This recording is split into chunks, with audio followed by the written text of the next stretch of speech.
It's always been a dream of mine to do a big American food tour. So the other week, I left New York with barely a plan and covered a lot of ground. Starting with Skyline Chili in Columbus, Ohio, which I thought was incredible. Highly anticipated, did not disappoint. Columbus-style pizza from Massey's, thin crust, a lot of cheese. Next up, I tried an Indiana breaded pork tenderloin sandwich. That was lunch on the way to St. Louis, where of course I had ooey gooey butter cake and a crazy good meal at Miss Piggy's barbecue pork steak. This is a barbecue heavy trip. You'll see Nick and Elena's for St. Louis style pizza with the Provel cheese and the works. That night I hung out at Iowa Buffet, the dive bar of my dreams. I drank a Budweiser and ate this burger that the bartender made. Got a great night's sleep at the Super 8 in Independence, Missouri, and hit the ground running for a big day of barbecue ribs in Kansas City. My favorite was definitely Wolfpack Barbecue, bit of a new school spot. Very flavorful, perfect cook, got some delicious Vietnamese iced coffee. This leg of the trip was cool to me because the landscape started to change significantly.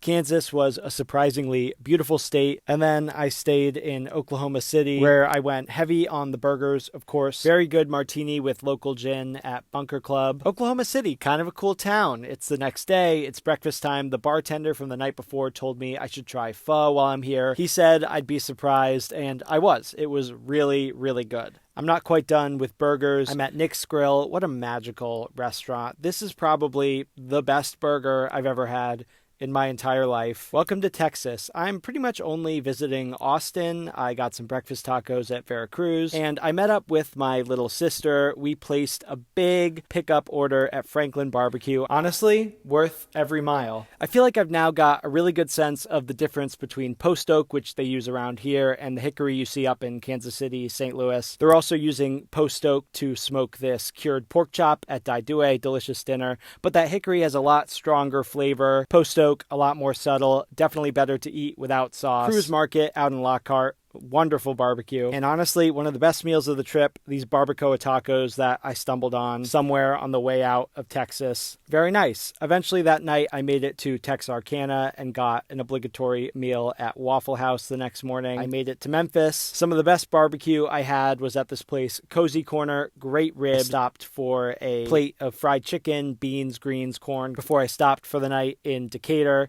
Headed to Big Bob Gibson's Barbecue, supposedly the originator of the signature white sauce you often see on chicken. I knew I had to pick up some real country ham at Rice's Country Hams. A little music in Nashville, but that's about all I got for you. I did pick up a dog on the way home, a beautiful puppy named Mabel. So I'm going to go hang out with her. I hope you enjoyed this. Next time I'll try to make it a bit farther.